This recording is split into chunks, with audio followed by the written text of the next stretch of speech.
अस्सलामुअलैकुम, आप देख रहे हैं परदेश से देश तक। मैं हूं फैसल अब्बासी। प्रोग्राम में हम अहाता करते हैं बरतानिया में रहने वाले लोगों के मसाइल का, बिलखुसूस समाजी एतबार से जो मसाइल हैं, इसके साथ साथ जो पाकिस्तानी बरतानिया में रह रहे हैं और उनके जो बैक होम मसाइल होते हैं, इनको हम उजागर करते हैं, इनकी निशानदही करते हैं।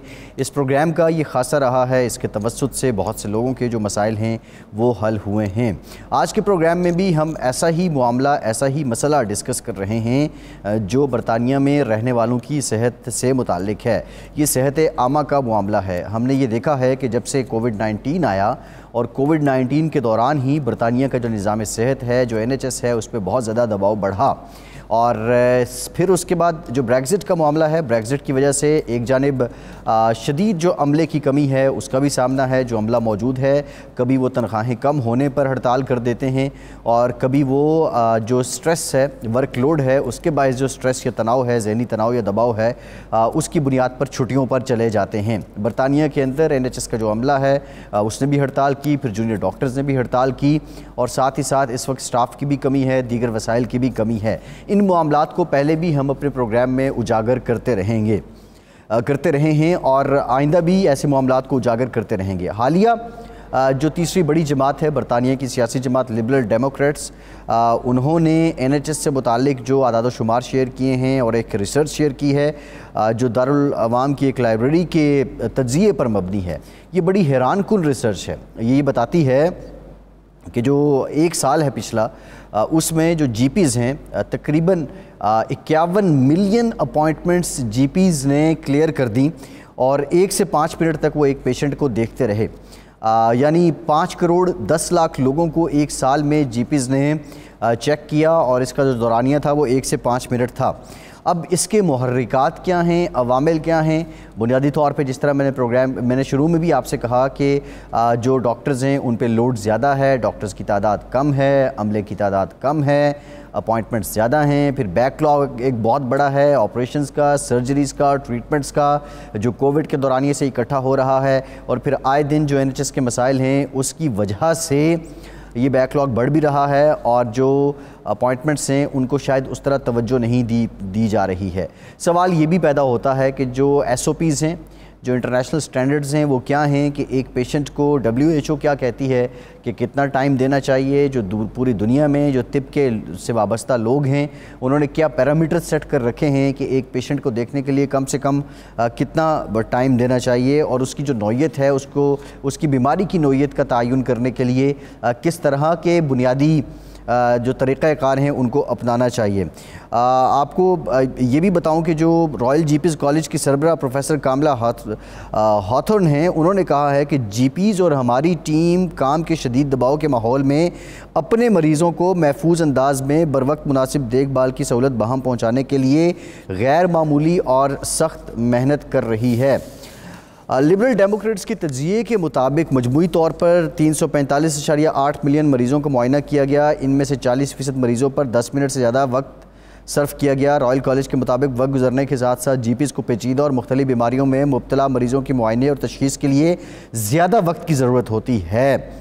इसीलिए कॉलेज ने मरीज़ों को मुआयना करने के लिए 15 मिनट को मेयारी करार दिया है, जबकि बाज़ मरीज़ों को इससे भी ज़्यादा वक्त की ज़रूरत होती है। लेकिन तमाम मरीज़ों को इतने वक्त की ज़रूरत नहीं होती और बाज़ मामूली अमराज के मरीज़ों को कम वक्त में निपटाया जा सकता है।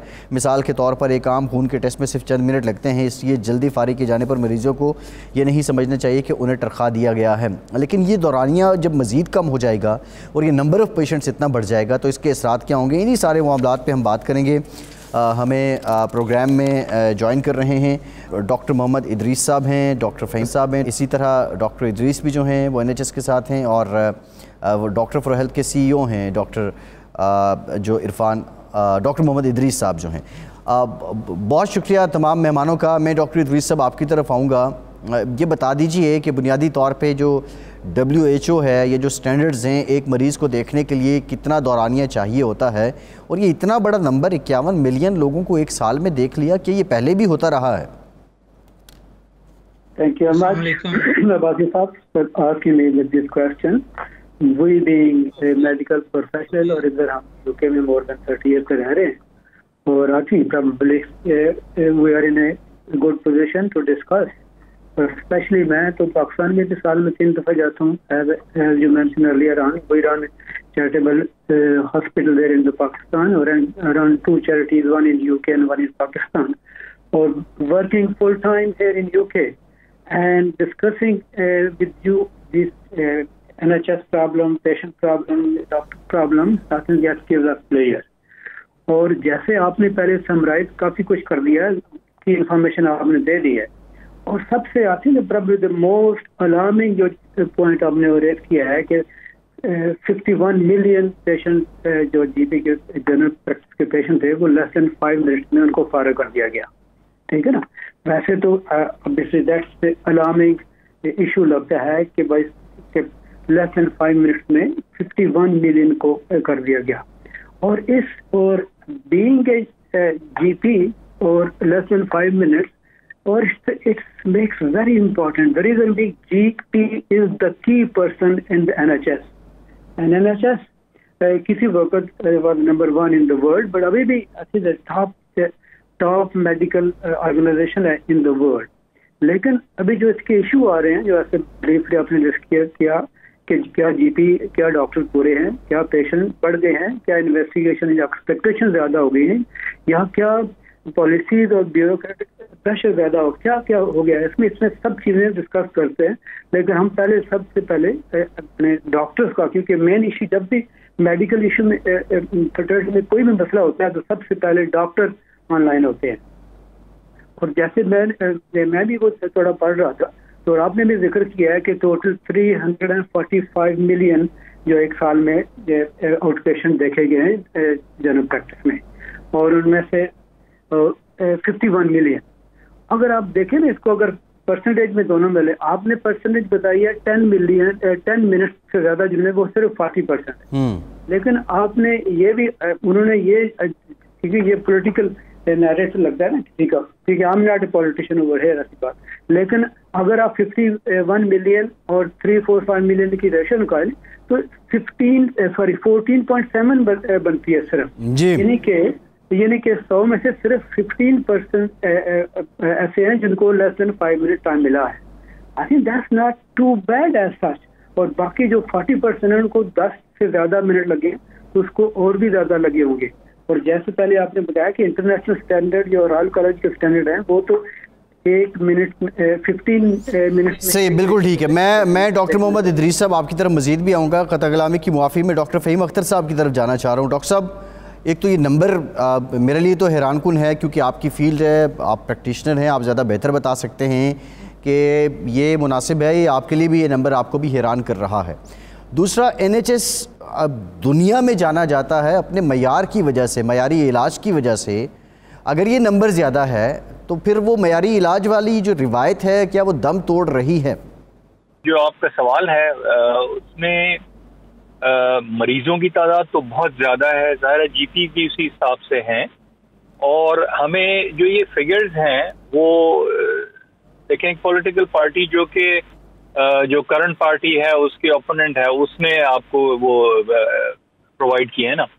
इसमें जो 5 मिनट में देखा है उसमें हमें ये नहीं पता कि उन मरीजों को सही डायग्नोज किया गया है 5 मिनट में या नहीं किया गया है। तो ये सारे फिगर्स भी सामने होते तो ज्यादा बेहतर होता, क्योंकि अगर उन 5 मिनट में उनको सही डायग्नोज कर लिया गया तो कोई प्रॉब्लम नहीं है।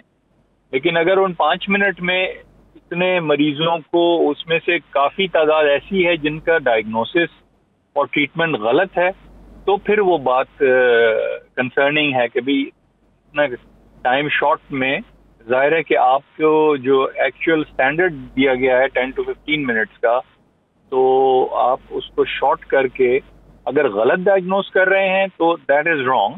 लेकिन अगर वो मरीज सही डायग्नोज हुआ है और उनका ट्रीटमेंट सही हुआ है तो वो उसमें कोई ऐसी बात नहीं है। और अब क्योंकि मरीजों की तादाद इतनी ज्यादा हो गई है, और एक चीज मैं और कहूँगा कि जीपीज तो बहुत हार्ड वर्क कर रहे हैं, अपना टाइम दे रहे होते हैं, लेकिन उनका जो सिस्टम है ना अप्रोच करने का, जीपी को कांटेक्ट करने का, उसमें भी थोड़े से प्रॉब्लम्स हैं कि जो मरीज हैं वो अर्जेंट अगर कोई अटेंशन चाहिए हो तो उनको अपॉइंटमेंट्स नहीं मिलते। वो उनका एक स्लॉट होता है कि इस दौरान आप रिंग करें सर्जरी में, कि 8 बजे के बाद रिंग करें और अगर आपको अपॉइंटमेंट मिल गया तो सही है, वरना दूसरे दिन अगले दिन आप 8 बजे रिंग करें। तो that system is also needs reviewing and looking at. लेकिन ये जैसे मैंने कहा कि 5 मिनट जो है वो अगर उसमें सही डायग्नोस कर रहे हैं, ट्रीट कर रहे हैं, तो क्योंकि मरीजों का प्रेशर और तादाद इतनी ज्यादा है कि ये क्विक करना पड़ता है। और जो सीनियर और एक्सपीरियंस जीपीज हैं उनको जाहिर है कि उनको डायग्नोसिस भी करेक्ट होता है। सही है। मैं डॉक्टर फ़हीम मुख्तार साहब आपकी तरफ मजीद भी आऊँगा। डॉक्टर अवान, आप बताइएगा, ये मरीज़ों की तादाद जो बढ़ गई है, इसकी रीज़न क्या है? इसकी रीज़न क्या ये है कि पोस्ट कोविड कुछ ये असरात हैं या कोई और वजह है? डॉक्टर इदरीस अवान साहब, जैसे आपने जिक्र किया कि पेशेंट की तादाद, अभी मैं बीएमए के फिगर देख रहा था, सिर्फ पिछले महीने में और इवन यानी कि अब 1 साल में जो हो गया ना जी, 1 साल में 18% इंक्रीज हुआ है आउट पेशेंट अपॉइंटमेंट। मरीज टोटल बढ़े नहीं, लेकिन जो जीपी का वर्क लोड है, जो डॉक्टर का वर्क लोड है, वो इंक्रीज हो गया है। यानी कि पहले एक जीपी 2015 में निकल बड़ा अच्छा फिगर से, उससे 18% ज्यादा हो गया। यानी कि अभी 1 साल में 348 ज्यादा पेशेंट देखता है जीपी अभी। और आजकल की फिगर है कि मोर देन 2285 जो जीपी एक साल के पेशेंट वो देखता है, ठीक है ना। और ये 18% इंक्रीज हुआ है। और अगर इसकी आप अपॉइंटमेंट की फिगर देखें, सिर्फ जो मार्च की फिगर देखें, तो यानी कि बहुत कम अपॉइंटमेंट मिली है सेम डे पेशेंट को, ठीक है ना जी। वो जो रूटीन पेशेंट है, मोर देन 80% को, जैसे डॉक्टर साहब ने पहले जिक्र किया, विद इन 2 वीक्स अपॉइंटमेंट मिली। और जैसे कोविड का सिस्टम इसमें आ गया है और उसके बाद सिस्टम चेंज हो गया, कुछ प्रेशर ऑफ हुआ था टेलीफोन क्लिनिक से, और फेस टू फेस पिछले महीने 70% फेस टू फेस हुई है अपॉइंटमेंट। इसका मतलब है कि 30% जो NHS ने प्रेशर कम करने की कोशिश की है थ्रू वो कोविड ने हेल्प किया एकदम वो सिस्टम को इम्प्रूव करने के लिए। तो दिस मीन 30% वो पहले ही टेलीफोन क्लिनिक पे चले गए हैं, सिर्फ 70% देखा है। और पेशेंट के बाकी ज्यादा बढ़ने की अगर आप देखें ना, पेशेंट बढ़ते हैं। अगर आपको ये पॉपुलेशन फिगर का पता हो, हमारी अपने पाकिस्तान में देखे और इधर देखे, मैं यूके वाली पॉपुलेशन देख रहा था कि सिर्फ 1980 यानी कि आपसे मोर देन 40 ईयर्स ओल्ड सिर्फ 55 मिलियन थे, और अभी ये पिछले साल की फिगर जो थी 67 मिलियन, यानी कि तकरीबन 12 मिलियन 40 साल में बढ़े हैं। यानी कि लेस देन क्वार्टर मिलियन 1 साल में थोड़ी सी इंक्रीज होती है। तो फिर क्या वजह है कि पेशेंट ज्यादा क्यों इंक्रीज हो गए हैं? क्योंकि रेशो डिस्टर्ब हो गई है, क्योंकि डॉक्टर इनके पास से पहले ज्यादा अफोर्ड कर सकते थे, मेंटेन कर सकते थे, वो डॉक्टर कम हो गए। और प्लस एक पेशेंट का हम जो फिगर सारी करते हैं ना, हम फिगर आउट पेशेंट उसका इवेंट जो होता है, जो पेशेंट डॉक्टर का कांटेक्ट होता है, उसको करते हैं हम, वो फिगर में आता है। और ये फिगर एक पेशेंट की ज्यादा हो गई है जो, ठीक है ना जी। पेशेंट को ऑब्वियसली कोविड आ गया, उसमें ज्यादा बीमारियां हो गई, पहले सिर्फ फ्लू होता था और सारी और कॉम्प्लिकेशन आ गई, ठीक है ना जी। इससे वो अब पेशेंट अवेयर भी ज्यादा हो गया, ठीक है ना, जो पेशेंट की डिमांड भी ज्यादा हो गई। बिल्कुल ठीक है डॉक्टर अवान, आपने बिल्कुल सही कहा कि पॉपुलेशन भी बढ़ रही है, फिर कोविड भी एक फैक्टर है। ब्रेक लेते हैं, ब्रेक के बाद डॉक्टर इदरीस से इसी से मुतालिक जानेंगे। हमारे साथ रहिए।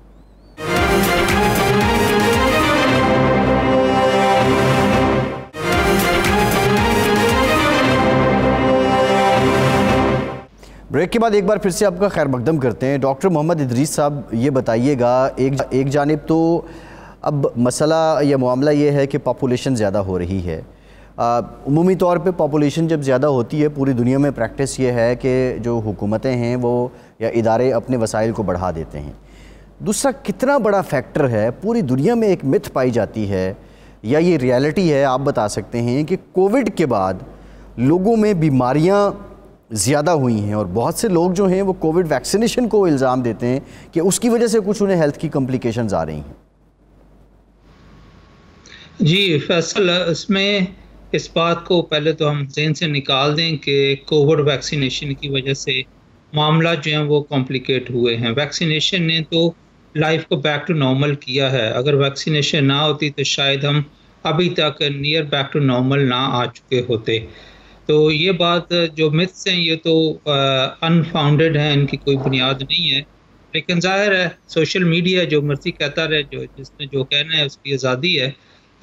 इस सिलसिले में तो मेरी तरफ से यही फर्म और जो रियलिटी है, साइंटिफिक आंसर यही है कि उसका कोई कंट्रीब्यूशन नहीं है। लेकिन जैसे कि हमें पता है कि कोविड के दौरान बहुत सारी अपॉइंटमेंट्स कैंसिल हो गई थी और बहुत सारे मरीज जो वो देखे नहीं गए क्योंकि जो अपॉइंटमेंट्स थी वो वेरी लिमिटेड कर दी गई और मोस्टली जो था वीडियो लिंक और टेलीफोनिक अपॉइंटमेंट्स पे सर्विसेज चली गई थी, वो जीपी की हो या हॉस्पिटल्स की हो, सब की सब इसी तरह ही चल रही थी। अब जब आपने ये फिगर कोट किए हैं मतलब 56 मिलियन वाले, तो उसमें मैं एक क्लैरिटी आप सबको दे दूं कि ये अपॉइंटमेंट है, नंबर ऑफ पेशेंट्स नहीं है। अपॉइंटमेंट्स और नंबर ऑफ पेशेंट का डिफरेंस है। अपॉइंटमेंट्स एक पेशेंट की 2 भी हो सकती हैं, महीने में 4 भी हो सकती हैं और साल में 1 भी नहीं हो सकती। तो ये डिपेंड करता है कि किस तरह का कोई मरीज है, उसको कितनी दफ़ा जीपी को देखना है, 1 साल में या 1 महीने में। तो इसको हम नंबर ऑफ पेशेंट्स नहीं कह सकते, सिर्फ नंबर ऑफ अपॉइंटमेंट्स हैं। अब ये जो डाटा है इसमें ऐसी अपॉइंटमेंट्स जो हैं वो भी शामिल हैं जो ट्रेनी जीपी ने देखी हैं, वो भी उस जीपी के नाम के अंडर आती हैं जिन्होंने पेशेंट देखना था। लेकिन ट्रेनिंग जीपी जो आजकल डॉक्टर ट्रेनिंग में है वो भी पेशेंट देख रहे हैं, तो उनका नाम वहाँ पे एडिशनल नहीं होता। इसी तरह जो nursing staff, trend nursing staff, GP की जो नर्सिंग स्टाफ होता है वो पेशेंट्स को बहुत सारी चीज़ों में गाइड करता है और प्रेस्क्राइब भी कर सकता है। इसी तरह फार्मासिस्ट जो प्रेस्क्राइबर हैं वो भी जीपी के साथ उनकी सर्जरी में हेल्प आउट करते हैं, तो उनमें भी ये अपॉइंटमेंट्स वो अपॉइंटमेंट्स भी इंक्लूड हैं। तो ये मल्टी फैक्टोरियल जो एरिया है, उस वजह से ये समझते हैं कि शायद पेशेंट जो है उसको प्रॉपरली देखा नहीं गया, ये शायद कहना सही नहीं है। पेशेंट जो है नंबर बहुत देखा गया, जीपीज ने बहुत हार्ड वर्क किया और उतना पेशेंट को टाइम है, हम समझते हैं कि उतना तो नहीं दे सके, लेकिन इतना भी कम नहीं है कि आप कहें कि 1 मिनट में पेशेंट देख लिया। 1 मिनट में पेशेंट तो आपको उसको इंट्रोड्यूस कराने में लग जाता है और उसके साथ साथ मिनट तक टेलीफोनिक कंसल्टेशन हो सकती है और कुछ कंसल्टेशन ऐसी भी होती हैं जिसमें पेशेंट ने कहा कि जी मुझे आपने अर्जेंट देखना है और टेलीफोन नंबर छोड़ दिया, फिर जीपी ने वापस फ़ोन कॉल की, एक दो दफ़ा उन्होंने अटेंड नहीं किया, तो वो भी एक अपॉइंटमेंट अकाउंट। इस तरह करके जो डाटा है वो मिक्स्ड अप है और इसमें कुछ जो है वो कंफ्यूजन है, कुछ क्लैरिटी और चाहिए थी डाटे की ताकि इसको प्रॉपरली एनालाइज करके देखा जा सकता ये फैक्चुअल कितना है और इसको जो अगर सब सेक्शन जो है उनमें क्या क्या कहाँ पेशेंट लेस टाइम मिला है। सही है, बिल्कुल ठीक है। अच्छा, मैं डॉक्टर फ़हीम मुख्तार साहब की तरफ जाऊंगा। डॉक्टर साहब, अब जो डॉक्टर अवान ने एक नुक्ता रेज़ किया है कि पॉपुलेशन बढ़ रही है, तो अब इसका हल तो यही है उमूमी तौर पे कि मज़ीद डॉक्टर्स भर्ती किए जाएं। क्या आप समझते हैं कि इसके अलावा भी कोई और चेंजेस हैं, इंफ्रास्ट्रक्चर हैं या वसाइल के एतबार से हैं, वो करने की ज़रूरत ज़्यादा है बजाय इसके कि मज़ीद डॉक्टर्स लाए जाएँ? देखें, इसमें फैसल जो मज़ीद डॉक्टर हैं उनकी तो ज़रूरत है। जैसे हमें पता है कि NHS में स्टाफ शॉर्टेज होती है, आजकल जो स्ट्राइक्स हो रही हैं उनका भी एक रीज़न यही है कि जी जो डॉक्टर काम कर रहे हैं उनको ज़्यादा लोगों का काम करना पड़ता है और उनको पैसे जो हैं ज़ाहिर कम मिल रहे हैं। तो डॉक्टरों की कमी तो है, उस चीज़ को आप ख़त्म नहीं कर सकते, वो तो आपको लाना है कि एडिशनल डॉक्टर्स चाहिए हुए। लेकिन जो आपका जो क्वेश्चन था कि तादाद इंक्रीज क्यों हो गई है इतनी मरीजों की, तो उसमें एक तो वजह उसकी, जैसे डॉक्टर साहब बता रहे थे कि कोविड का वजह है कि कोविड जो लॉन्ग कोविड वाले पेशेंट्स हैं वो भी काफ़ी हैं जो कि रिकरेंट उनकी प्रेजेंटेशन होती है और वहाँ पे वही बात आती है अपॉइंटमेंट की और पेशेंट की, उसमें अपॉइंटमेंट बढ़ते जाते हैं। एक ही मरीज अगर वो उसको फ़ायदा नहीं हो रहा तो वो बार बार कांटेक्ट करता है जीपी से। तो एक तो कोविड वाले पेशेंट्स हैं जिनकी काफ़ी तबाह। दूसरा रीज़न जो है उनका वो ये है कि हमारे जो इंग्लैंड में, यूके में जो पॉपुलेशन जो एल्डरली है उसकी तादाद बढ़ रही है, तो उनमें मल्टीपल प्रॉब्लम्स होते हैं, मल्टीपल कोमॉर्बिडिटीज जैसे हम कहते हैं उसमें, और उसमें कोई ना कोई रीज़न ऐसा होता है जिसकी वजह से उनकी रिकरेंट प्रेजेंटेशन होती रहती हैं। अब उसके लिए देखें, डॉक्टरों की तादाद बढ़ाने के अलावा और दूसरा जो स्टाफ है उसकी भी ज़रूरत है, हमें हॉस्पिटल बेड्स की भी ज़रूरत है। जैसा कि हमें पता है कि जी एक्सीडेंट इमरजेंसीज जो हैं वो फुल हो जाते हैं, क्योंकि वो मरीज ऊपर दूसरे वार्ड्स में मूव नहीं किए जा सकते क्योंकि वो वार्ड पैक हैं। तो इसलिए हमें नंबर ऑफ बेड्स की भी बढ़ाने की ज़रूरत है, और नंबर ऑफ बेड्स के साथ जाहिर है कि आप बगैर स्टाफ को बढ़ाए हुए इन चीज़ों को मेंटेन नहीं कर सकते। तो ये सारे फैक्टर्स हैं, और उसमें पैसों का जो है ज़ाहिर है मनी इंजेक्ट करने की ज़रूरत है कि उसके बगैर तो कोई काम नहीं हो सकता। ना डॉक्टर नए एम्प्लॉय किए जा सकते हैं, ना बेड नंबर इंक्रीज किया जा सकता है, और ना दूसरा स्टाफ, क्योंकि डॉक्टर्स आप रख लें लेकिन उसके अलावा आपको नर्सिंग स्टाफ की भी ज़रूरत होती है, फिजियोथेरापिस्ट भी चाहिए, फार्मासिस्ट भी चाहिए हैं, ऑक्यूपेशनल थेरापिस्ट भी चाहिए, स्पीच एंड लैंग्वेज थेरापिस्ट भी चाहिए।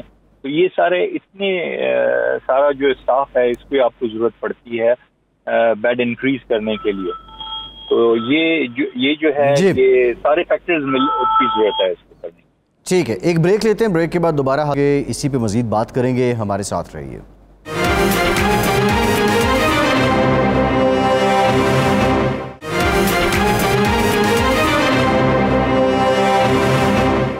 ब्रेक के बाद एक बार फिर से आपको खुशामदीद कहेंगे। डॉक्टर अवान, आपसे मैं जानना चाहूँगा, अब एक तो पहले भी आपने पॉइंट रेज़ किया पॉपुलेशन वाला, लेकिन दूसरा बड़ा अहम नुक्ता है, डॉक्टर मोहम्मद इदरीस ने भी इस बात को क्लियर किया है कि वैक्सीनेशन का तो कोई साइड इफ़ेक्ट नहीं है, वो किसी भी बीमारी की रीज़न नहीं बन रही है। लेकिन जिन लोगों को कोविड हुआ था, बिफोर कोविड जो बीमारियां थी वो उनकी नौयत, उनकी हैयत क्या थी, और क्या कोविड के असरात अब भी हैं लोगों पर कि किसी को 2-3 साल पहले कोविड हुआ लेकिन उसका इम्यून सिस्टम इतना मुतासिर हुआ कि अब कोई बीमारी, कोई वायरस या कोई बैक्टीरिया आता है तो वो ज़्यादा जल्दी उसको मुतासिर कर लेता है निस्बतन उससे पहले के? Thank you very much. Covid के बाद एक पूरा ना सोसाइटी का कल्चर ये बदल गया है, ठीक है ना। कोविड की वजह से बहुत सारे लोग केयरफुल हो गए हैं, और जैसे आपको मालूम होगा कि ड्यूरिंग द कोविड दूसरे फ्लू और दूसरे से जो जनरल जो इन्फेक्शन डिजीज थी वो बहुत कम हो गई थी। सिर्फ कोविड की इतना ज्यादा था, कोविड का स्केयर भी ज्यादा था, और पीपल वाज वेरी केयरफुल, ठीक। और उसके यही वजह है कि उस वक्त यानी कि सिर्फ इमरजेंसी में स्टार्ट में सिर्फ इमरजेंसी में लोग जाते थे, बाकी जीपी के पास नहीं जाते थे, किसी के पास। फिर आहिस्ता आहिस्ता कल्चर जैसे चेंज हुआ, और जो वो पहली वाली बीमारियां तो वो पहले हैं, ह्यूमन बीइंग हम वही हैं, पहले वाली बीमारियां वही हैं। साल 2 साल में कुछ बदला नहीं है, तो एक कोविड की एडिशन हुआ है। कोविड के एडिशन से कुछ लोग जो है, सारे लोग, कुछ लोग तो बेचारे काफी डेथ हो गई, बाकी लोग जो बच गए उनकी इम्यूनिटी बेहतर हो गई। उसके बाद all over the world WHO included और यूके इंक्लूडेड, इन्होंने तकरीबन मोर देन 80% अपनी पॉपुलेशन को वैक्सीनेट कर दिया है। और कॉम्प्लिकेशन जो उनसे उनका शोर ज्यादा है, लेकिन कॉम्प्लिकेशन थी कम एज ए होल। जितनी वैक्सीनेशन लगी है अगर उससे कंपेयर करें रेट ऑफ कॉम्प्लिकेशन तो वो बहुत कम है, ठीक है। जैसे आप मीडिया में पढ़ते हैं उतना है नहीं है। नहीं, मैं डॉक्टर अवान मैं वैक्सीनेशन की या पोस्ट वैक्सीनेशन कॉम्प्लिकेशन की बात नहीं कर रहा। मैं बात कर रहा हूँ कि एक शख्स जो कोविड से मुतासरा हुआ और कोविड से मुतासर होने के बाद अब जो बीमारी के उसको इंटरेक्ट करने की या हिट करने की रेशो में क्या इजाफा हुआ है, उसका जो इम्यून सिस्टम मुतासर हुआ था वो उस टाइम पीरियड के लिए था जब उसको कोविड था, या वो इम्यून सिस्टम फॉरएवर कमज़ोर हुआ है? एक तो ह्यूमन बॉडी है सर, वो तो रेगुलरली अपने आप को अपडेट करती रहती है ना, कि ऑल द छोटी मोटी इन्फेक्शन बंदे को पता भी नहीं होता, छोटी मोटी इन्फेक्शन होती है और बॉडी ऑटोमेटिकली उसको डील करती रहती है, ठीक है ना। वो वाला जो बहुत वेरी फ्यू लोग होंगे जिन पे लॉन्ग टर्म इफेक्ट होगा, जैसे डॉक्टर साहब ने जिक्र किया लॉन्ग कोविड का। बाकी जिनको लॉन्ग कोविड नहीं है they are cured from it, क्योंकि हमने खुद सबको हुआ था। दैट साल वी आर फुली रिकवर्ड, बाकी सब नॉर्मल लाइफ चल रही है, नॉर्मल सारी चीजें अभी फ्लू भी होता है तो एक डोज जैसे पहले था। अभी ये है कि कोविड वैक्सीन के साथ एनुअली हम फ्लू का भी पहले भी लगाते थे, अब वो भी दोबारा लगाते हैं। तो वो चीजें एग्जैक्टली ऑलमोस्ट नॉर्मल हो गई, बल्कि अभी 2 वीक हो गए हमें तो नोट आ गई थी कम्युनिकेशन NHS ट्रस्ट की वजह से कि अभी हम बहुत कम कर दिया अब जो मास्क पहनना भी, ठीक है ना, ये बहुत खास जगह पे पहनते हैं, वरना नहीं पहनते अभी नॉर्मली जनरल हॉस्पिटल में नहीं पहनते। अगर आप क्लिनिक में मौजूद हैं और उस वक्त यू और पेशेंट के दरमियान some patient they do wear, some doctors they do wear, but most of the अभी ऑलमोस्ट ये मास्क फ्री हो चुके हैं, सिर्फ चंद वार्ड के और चंद सर्टन सिचुएशन के। इसलिए सही।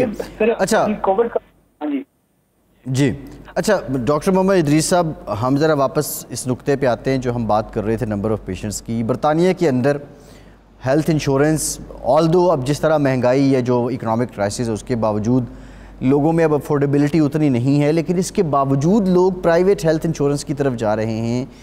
ये रुझान क्यों बढ़ रहा है डॉक्टर मोहम्मद इदरीस साहब? जी जाहिर है हर बंदा हेल्थ कॉशियस है और हर बंदे को अपनी हेल्थ सबसे ज़्यादा इम्पोर्टेंट लगती है और मनी जो है वो सेकेंडरी चीज़ हो जाती है। और जबकि फैसिलिटीज़ प्राइवेट सेक्टर में रिलेटिवली इजीली और एज अर्ली एज पॉसिबल आप अवेल कर सकते हैं, तो इसलिए हेल्थ इंश्योरेंस अब लोगों में ये बात आ रही है कि जी कुछ पार्ट ऑफ द मनी जो है हम इंश्योरेंस पर लगा लें, क्योंकि जब आप हेल्दी हैं तो आप अर्न भी कर सकते हैं। जब आप हेल्दी नहीं हैं, वेट कर रहे हैं मंथ और मंथ, कुछ ऐसी स्पेशलिटीज़ भी हैं जिसमें तकरीबन 18 महीने से 2 साल तक वेटिंग टाइम है। वो इस तरह के प्रोसीजर्स का डिले कोविड की वजह से हुआ है, क्योंकि नॉर्मली तो आपको थिएटर्स वगैरह अवेलेबल होते हैं और वेटिंग टाइम इतना लंबा नहीं था। क्योंकि कोविड के दौरान वो वेटिंग टाइम पाइल अप होता गया है, तो अब वेटिंग टाइम बहुत ज़्यादा बढ़ चुका है NHS में, पर्टिकुलरली हॉस्पिटल प्रोसीजर्स का। लिहाजा अब लोगों में एक चीज़ जो है वो वाज़े हो रही है कि इससे बेहतर है कि हम 18 महीने या 2 साल वेट करें एक काम के लिए। अगर हमारी इंश्योरेंस है तो ये काम हमारा जो है हेल्थ इशू जल्द अज जल्द सॉर्ट आउट हो सकता है, विद इन वीक्स में भी मंथ मैक्सिमम। अदरवाइज़ या आपको वेट करना है 18 महीने 2 साल, और मे बी उस जब आपकी अपॉइंटमेंट आए उस दिन कोई ऐसी और इमरजेंसी हो जाए फिर वो फिर कैंसिल हो जाती है। तो इन सारी चीज़ों को मद्देनज़र रखते हुए लोग अपनी हेल्थ के लिए इंश्योरेंस की तरफ भी सोच रहे हैं। सही है, एक ब्रेक लेते हैं, ब्रेक के बाद वापस आते हैं, गुफ्तगू का सिलसिला यहीं से जोड़ेंगे, हमारे साथ रहिए।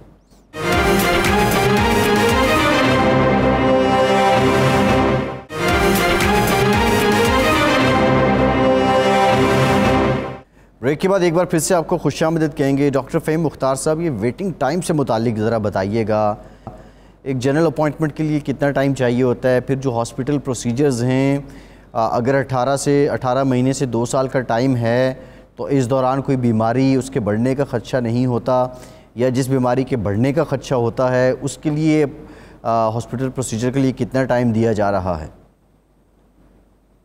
जी देखें, वेटिंग टाइम तो यूजुअली वो क्लिनिक्स का होता है कि जिसमें जो रेफरल की तादाद जहाँ पर ज़्यादा होती है, जैसे मैं अपने हॉस्पिटल की मिसाल देता हूँ कि उसमें जैसे न्यूरोलॉजी का कोई मरीज़ अगर नया आएगा तो उसको कम से कम 11 से 12 महीने की जो अपॉइंटमेंट मिलेगा। तो उसमें फिर ये होता है कि प्रायोरिटाइज किया जाता है जिन लोगों को ज़रूरत होती है जल्दी देखने की, तो उनको फिर उन अपॉइंटमेंट्स को प्रायोरिटाइज करके उनको पहले अपॉइंटमेंट दिया जाता है, ओवर बुक भी कर लिया जाता है। तो ये कोई एक बिल्कुल स्टैंडर्ड नहीं है कि ये उतने ही इंतज़ार करना पड़ेगा। अगर आपकी तबीयत ज़्यादा ख़राब है, कोई ऐसा सीरियस इशू है, तो उन लोगों को प्रायोरिटाइज किया जाता है, या उनसे कहा जाता है कि आप हॉस्पिटल आ जाएं, तो वो हॉस्पिटल आके उनको वहीं पर उनका जो है वो इन्वेस्टिगेशन और ट्रीटमेंट किया जाता है। तो ये अपॉइंटमेंट जो है वो इसी वजह से नंबर ऑफ रेफरल पे होता है कि जितने ज़्यादा जिस चीज़ में रेफरल होते हैं, जो आप ये 12 to 18 मंथ्स का वेटिंग बता रहे हैं, ये जो है वो ज़्यादातर सर्जिकल केसेस होते हैं और सर्जिकल में भी ऑर्थोपीडिक केसेस होते हैं कि जिनके नी में पेन है और उनको नी रिप्लेसमेंट की ज़रूरत है। तो ये एक तरह से नॉन अर्जेंट होता है, ये लाइफ थ्रेटनिंग कंडीशन नहीं है। तो इसमें अगर डिले हो जाए, मरीज को तो प्रॉब्लम हो रहा होता है, लेकिन ये लाइफ थ्रेटनिंग कंडीशन नहीं होती। तो लेकिन उसमें ज़ाहिर है कि वो जो क्यू है उसी को थ्रू वो डील करेंगे। और अभी आपने जैसे देखा कि ये जो भी चीज़ें होती हैं स्ट्राइक्स वगैरह, इनमें फिर वो लिस्ट और जो वेटिंग टाइम है वो और बढ़ता चला जाता है उससे। तो जो लाइफ थ्रेटनिंग कंडीशंस हैं उनमें ये नहीं होता कि आपको फिर भी 12 महीने या 18 महीने इंतजार करना पड़ा है। उन मरीजों को प्रायोरिटी दी जाती है और मेडिकल जो केसेस होते हैं उनमें इतनी वेटिंग एक्चुअली होती भी नहीं है उसमें। और जैसा मैंने बताया प्रायोरिटाइज कर लिया जाता है। मैं मेडिकल क्लिनिक रन करता हूँ, सारे अपॉइंटमेंट जो रेफरल आते हैं मेरे पास उनको स्क्रीन करता हूँ। और हालांकि मेरा वेटिंग टाइम भी 6 महीने का है, लेकिन उनमें जो अर्जेंट रेफरल्स होते हैं जिनको देखना ज़रूरी होता है उनको हम ओवर बुक करते हैं और जल्दी देखते हैं, या उनको हॉस्पिटल बुला के उनको एडमिट करके उनको ट्रीट करते हैं। तो वो एक यूनिवर्सल रूल नहीं है। डॉक्टर साहब, ये सब बातें तो ठीक हैं, चलें हम इस बात को भी किसी हद तक जस्टिफाइड कर लेते हैं कि ये जो नंबर ऑफ़ अपॉइंटमेंट्स हैं इनका मैकेनिज़्म या इस डाटा को मज़ीद छानने की या खंगालने की ज़रूरत है।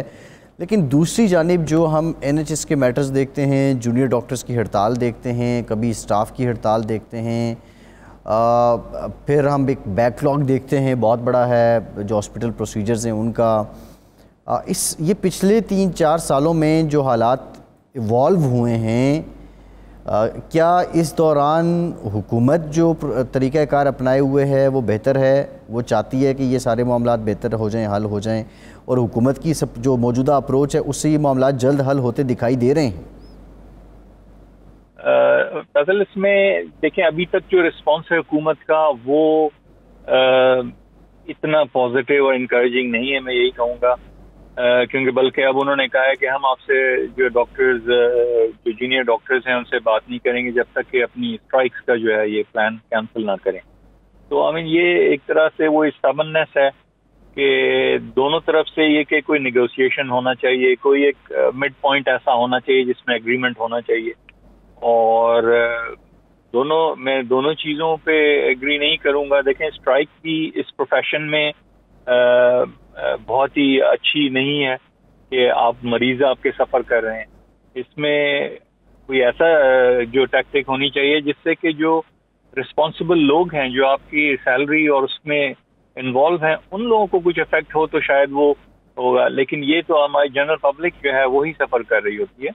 लेकिन जो कॉज है वो जस्टिफाइड है कि जी उनका इंक्रीज होना चाहिए और जो सैलरीज हैं और उसमें इजाफा होना चाहिए। क्योंकि जो हर चीज़ की आप देखें कीमतें बढ़ रही हैं। अगर आपकी तनख्वाह उतनी है तो किस तरह कोप करेंगे आपके, यानी A to Z हर चीज़ जो है आप इंक्रीज हो रही है। ग्रॉसरीज हैं, जो एनर्जी बिल्स हैं, पेट्रोल डीजल हैं, ये मतलब किसी चीज़ में ऐसा नहीं है कि उसमें इजाफा नहीं हो रहा।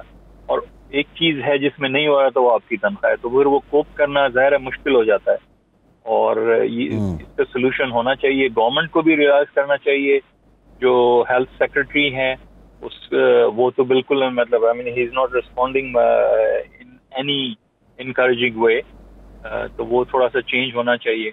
और अभी जो सिचुएशन है उसमें तो हमें कुछ नज़र नहीं आ रहा कि गवर्नमेंट की तरफ से कोई पॉजिटिव रिस्पॉन्स है।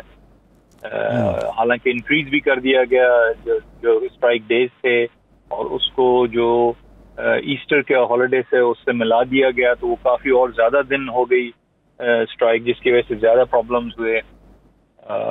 कैंसिलेशन और ऑपरेशन कैंसिल होना, क्लिनिक्स कैंसिल होना, तो ये आम लोगों को इससे प्रॉब्लम हो रहा है। आई डोंट थिंक कि ये डायरेक्टली गवर्नमेंट पे कोई इफेक्ट हो रहा है। जी सही है डॉक्टर फ़हीम साहब। आम लोग जब मुतासिर होंगे तो हुकूमत एक सियासी जमात भी तो है, ज़ाहिर सियासी जमात की हुकूमत है, उसकी सियासत भी मुतासिर होगी। डॉक्टर मोहम्मद इदरीस साहब, अब क्वेश्चन इज़ दिस, ये जो लिब डैम की रिपोर्ट है, ये उन्होंने इस रिपोर्ट को, ये सर्वे को जिस तरह एंगलाइज किया है, ज़ाहिर है वो coming is the election year, तो वो पॉलिटिकल भी तो एक है, ज़ाहिर है वो माइलेज लेना चाह रहे होंगे। लेकिन जो कंजर्वेटिव्स हैं या मौजूदा हुकूमत है उसके पास टेबल पे क्या है? जब डॉक्टर हड़ताल पे जाते हैं तो अवाम, उनके लोग मुतासिर होते हैं। सो उस मौजूदा हुकूमत के पास टेबल पे क्या है, और आप समझते हैं कि उनके पास ऐसा कुछ है अपने टेबल पे या अपने शोकेस पे रखने के लिए कि लोग फिर से उन पे ट्रस्ट करेंगे? जी, इसमें असल चीज़ ये है कि जब गवर्नमेंट 2-3-4 इलेक्शन कंसेक्टिव जीत जाती है और एक पार्टी जो है वो गवर्नमेंट बना लेती है और फिर वो एक सर्कल में आती है और उसको पता होता है कि अब हमारी परफॉर्मेंस जो है इससे ज़्यादा बेहतर नहीं हो सकती। अब कंजर्वेटिव को मेरा अपना फीलिंग ये है कि ये रियलाइज़ हो चुका है कि वो मज़ीद सर्विसेज को बेहतर नहीं कर सकते और इसी तरह उन्होंने ये स्टबर्ननेस जैसे लफ्ज़ इस्तेमाल हुआ है, उन्होंने ये डिसाइड कर लिया है कि डॉक्टर्स जो मर्ज़ी करें, हमने इनसे बात भी नहीं करनी। अब ज़ाहिर है डॉक्टर से बात नहीं करनी तो कौन सफ़र करेगा? पेशेंट कौन है? वोटर जब ये देखेगा कि जो मेरी गवर्नमेंट है, जो मेरी रिप्रेजेंटेटिव है, जिसकी रिस्पॉन्सिबिलिटी है मुझे लुक आफ्टर करने की, वो बात ही नहीं करती जो अफेक्टिव्स के साथ, तो मेरे मसाइल कैसे हल होंगे? तो वो यकीनन दूसरी पार्टियों की तरफ देखेगी और जो पार्टी भी हेल्थ सर्विसेज को बेहतर करने का अपनी आवाम को बताएगी, वो पार्टी वोटर को ले लेगी जो अनडिसाइडेड वोटर्स होते हैं। जो मेंबर्स हैं वो तो खैर कम चेंज होते हैं, लेकिन अनडिसाइडेड वोटर जो होते हैं वो बहुत नंबर होता है जो किसी भी गवर्नमेंट को चेंज कर सकता है। तो इसी तरह लेबर भी कोशिश कर रही है कि NHS के बारे में ज़्यादा से ज़्यादा जो अवेयरनेस है उसको रेज़ करे और इसके मसाइल को उजागर करे। मैं यहाँ पे एक बात सही करना चाहूँगा कि जो मैंने 12 महीने या 18 महीने का टाइम बताया है, वो यकीनन ऐसे केसेस हैं जिनमें ऑर्थोपेडिक सर्जिकल प्रोसीजर्स हैं, उनका टाइम है, लेकिन डर्मेटोलॉजी एक स्किन कंडीशन है, उसमें भी वेटिंग टाइम कंसल्टेंट का NHS में काफ़ी ज़्यादा है। और इसके अलावा बहुत सारी और स्पेशलिटीज़ हैं, अब उनको एक एक करके तो नहीं हम गिना सकते, लेकिन ये है कि इनमें टाइम जो वेटिंग टाइम है यकीनन बड़ा है। और GPs जो है यहाँ पे बड़ा अच्छा एक सिस्टम है जिसमें फिल्ट्रेशन ऑफ द पेशेंट हो जाती है, जिनको हॉस्पिटल कंसल्टेशन की ज़रूरत है, स्पेशलिस्ट की ज़रूरत है कि नहीं है। GP सर्विसेज जो हैं वो बेस्ट पॉसिबल वे है इस एक्सेसिव जो प्रेशर हॉस्पिटल सर्विसेज पे होता है उसको मिनिमाइज करने के लिए। अब अगर हम नंबर्स पे आए दोबारा, तो तकरीबन इस साल में, जो इस साल जब मैं कहूँगा पिछले साल 2021 से 2022 के एंड तक तकरीबन 1000 से GP नंबर कम हुआ है पहले से। एक तरफ पॉपुलेशन सर्विस यूज़र का नंबर बढ़ गया और सर्विस प्रोवाइडर जो है वो 1000 के करीब कम हो गए हैं। अब जब सर्विस प्रोवाइडर का नंबर कम हुआ है तो उसमें उसकी जो क्वालिटी ऑफ सर्विस है वो यकीनन अफेक्ट होगी, पेशेंट अफेक्ट होगा और साथ साथ GP की अपनी सर्विसेज जो हैं, उनकी अपनी जॉब सेटिस्फैक्शन है वो भी अफेक्ट होती है। उनको 25 to 26 पेशेंट अ डे देखने की बजाय अगर 50 से 60 मरीज देखने का कहा जाएगा तो वो यकीनन अंडर स्ट्रेस होंगे। सही, ठीक है, बिल्कुल ठीक है। ये बड़ा वैलिड नुक्ता है डॉक्टर मोहम्मद इदरीस साहब आपका। डॉक्टर अवान, आप ये बताइएगा, GPs के नंबर भी अगर कम हो रहे हैं, फिर ये भी कुछ इत्तलात हैं कि अब जो डॉक्टर्स दीगर ममालिक के NHS में काम कर रहे हैं वो समझते हैं कि शायद उनके लिए अब कनाडा बहुत अच्छी डेस्टिनेशन है या गल्फ़ कंट्रीज़ बहुत लुक्रेटिव हैं। अगर यही वतीरा रहा तो क्या डॉक्टर अवान मज़ीद ये डॉक्टर्स की कमी का सामना होगा NHS को भी और बरतानिया के लोगों को? जैसे अभी कि डॉक्टर क्यों जॉब छोड़ रहे हैं, एक तो स्ट्रेस है, पेशेंट ज़्यादा हो गया है, वर्कलोड ज़्यादा हो गया है, वो बर्न आउट हो गए हैं, इलनेस हो गई है, इस वजह से लोग अभी full time they prefer part time job करना ताकि लेस स्ट्रेस हो, और पार्ट टाइम वो प्राइवेट जाना पसंद करें। That's the reason. इवन सिर्फ पिछले साल यानी कि more than 460 GP NHS lost, reason being because of stress, burnout, illness। और बहुत सारी जो सर्जरीज हैं वो क्लोज हो गई, reason being they were unable to appoint the GP. If they can't appoint the proper number of GPs, तो CQC जो the Quality Control Commission है, they उनको close कर देते हैं, और many few people because of retirement. तो इसकी वजह से surgery close हो गई, डॉक्टर कम आ रहे, तो plus from the Brexit, previously there were very easy doctor from all of the Europe. So, but now Britain is trying to get from दोबारा हम UK, sorry, पाकिस्तान और इंडिया से लोग दोबारा अनस्टोर हो गए हैं. I think that's what the government is trying. जी बिल्कुल ठीक है, बिल्कुल ठीक है. डॉक्टर इदरीस अवान साहब बहुत शुक्रिया आपका. डॉक्टर मोहम्मद इदरीस साहब आपका शुक्रिया. डॉक्टर फ़हीम आपका शुक्रिया. आज के प्रोग्राम से इतना ही. फैसल अब्बासी को इजाज़त दीजिए.